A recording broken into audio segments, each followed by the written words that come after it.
And the Father of the House. Thank you very much, Mr Deputy Speaker. I want to take the opportunity tonight to speak about a rather unique organisation in my electorate.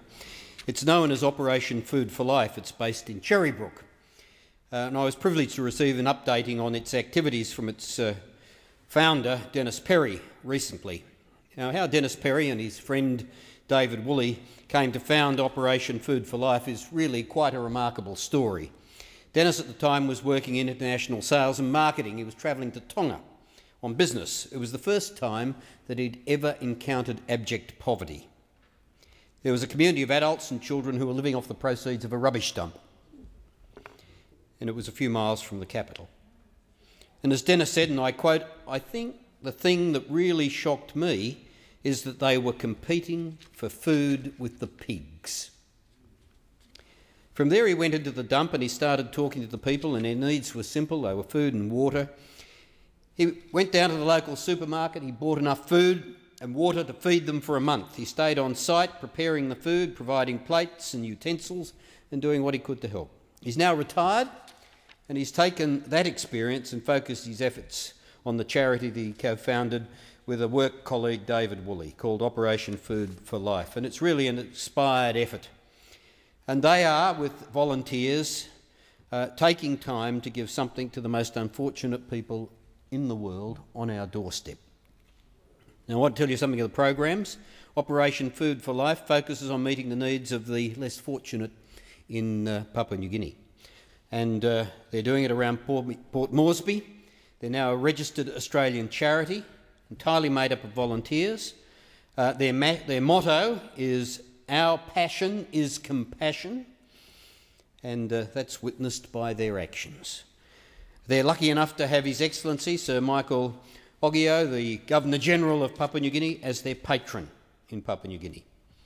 Their major project, and I'll return to what Dennis first encountered 12 years ago, is to feed and clothe hundreds of families and individuals who live in rubbish dumps at Baruni on the outskirts of Port Moresby, where families live and die eking out a living on what others throw away.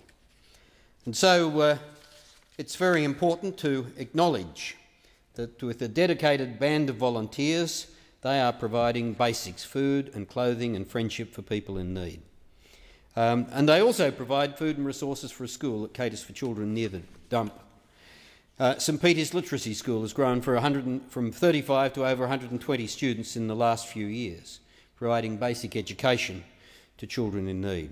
They also help other schools in and around Port Moresby, offering children from impoverished backgrounds a chance to better themselves and to improve their education, and hopeful of breaking the cycle of poverty. Now, it's all done with minimal money and resources. They do their best that they can to make a difference to the lives of these children. But Food for Life's work isn't limited to helping those living in and around rubbish dumps. They visit the sick in hospitals and care institutions, ensuring they receive proper food, and patients like those dying of HIV/AIDS in Port Moresby General Hospital. The hospital can't afford to feed them, and their families have to pay. Many can't, and many won't, because of the stigma attached to their relative's condition.